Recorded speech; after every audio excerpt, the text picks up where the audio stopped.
Dans le livre des Actes, la progression d'activité divine se voit clairement.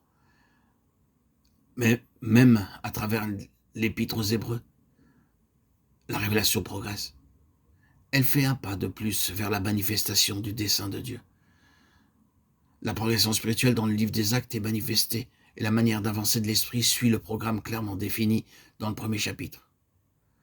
À Jérusalem, dans toute la Judée, dans la Samarie, jusqu'aux extrémités de la terre, Acte 1:8. Depuis la Judée, le courant s'écoule vers la Samarie, mais cependant, en provenant en Samarie, il n'a pas stagné. Il a coulé vers Rome, car il avait pour limite l'extrémité de la terre. Le livre des Actes marque une progression du commencement à la fin, et lorsque le récit se termine au 28e chapitre, le mouvement de l'esprit ne cesse pas. Le courant coule à travers les générations successives, et de tout temps, Dieu cherche à lever des instruments qui apporteront leur contribution en fonction du stade atteint par l'esprit dans son puissant mouvement en avant. Dans l'Ancien Testament, nous voyons que lorsque Dieu est satisfait, il n'y a pas de stérilité. Il est dans le dessein de Dieu d'avoir une semence, une postérité spirituelle. C'est pourquoi dans aucune génération, il n'a toléré que cette lignée soit interrompue, car la réalisation de son dessein suppose la préservation de cette semence. C'est pour cette raison que nous sommes dépendants de nos ancêtres spirituels. Nous n'avons pas seulement besoin d'accepter l'héritage qu'ils nous ont transmis, mais nous avons aussi la grande responsabilité de le transmettre. La question aujourd'hui n'est pas le courant de l'esprit coule-t-il dans notre génération, mais voulons-nous, vous et moi, être dans ce courant?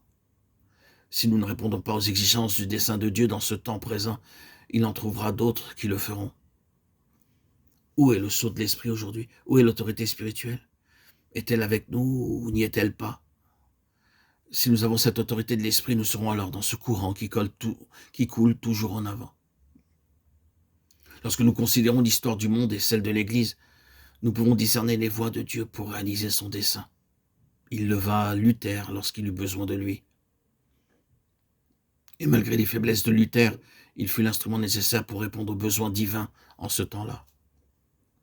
Vous et moi, nous sommes redevables envers Martin Luther par la grâce de Dieu, car nous sommes le fruit de son travail. Il a en son temps accordé la possibilité au courant de l'esprit de poursuivre sa course librement.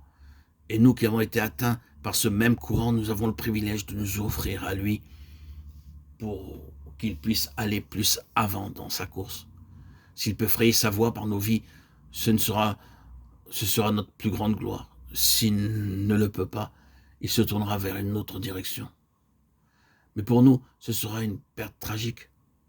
Le courant spirituel peut s'écouler de telle manière aujourd'hui, mais nous ne pouvons pas dire ce qu'il en sera dans 10 ans. Voyons les choses comme elles sont. Chaque jour, l'esprit se détourne de tel ou tel et peut en utiliser un autre. Si nous le résistons aujourd'hui, il devra se frayer une voie ailleurs. Ah, quelle redoutable réalité!